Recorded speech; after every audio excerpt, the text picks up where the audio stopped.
Now, you've been asked to intercede with the Saudis over the 17-year-old boy who was arrested when he was 14 and who faces execution and crucifixion. Have you?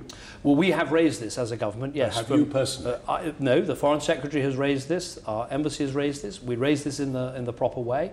I'll look to see if there's an opportunity for me to raise it as well, but we oppose the death penalty anywhere and everywhere, and we make that clear in all our international contacts. Well, but that's curious, because we, in November, did a deal with the Saudis that we would back them joining the Human Rights Council of the United Nations, providing they backed us. Now, this sounds a bit squalid for one of the most human rights abusing regimes on earth. Well, Saudi Arabia is a member of the United Nations, but we completely disagree with them. Well, why did you want them inside the human rights? Well, we completely disagree with them about the punishment routines, about the death penalty, about those issues. Well, why did we do this deal then? I mean, they're not the right sort of people to be doing any sort of a deal on human rights. Well, we totally oppose their record in that area. Why did we do it? Well, I say we totally oppose their record. No, but why did we do it? Well, I've answered the question. Well, that isn't an answer, is it? I mean, we had done a horrid deal. It was very well exposed in the Financial Times. We have a relationship with Saudi Arabia, and if you want to know why, I'll tell you why.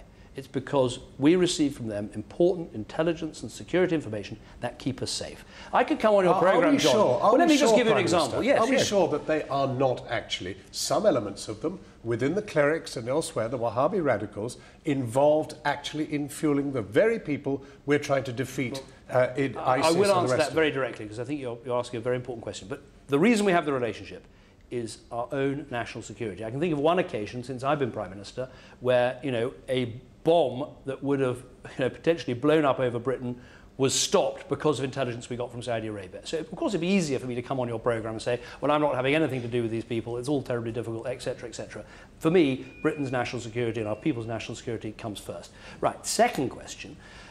Look, Saudi Arabia itself actually has quite a good record of de-radicalising people who have become radical terrorists and jihadists. It has quite a good record of de-radicalising them. But if you're asking, do we think, yes, no, I'm going to answer your question. But what they've done is to export a great deal of it out to Pakistan, out into Arabic. Are we doing enough to say we need to have a version of Islam that properly promotes peace and tolerance and does not in any way encourage hatred of other religions or demonization of Jews, or that provides a backdrop to the radicalization that can take place?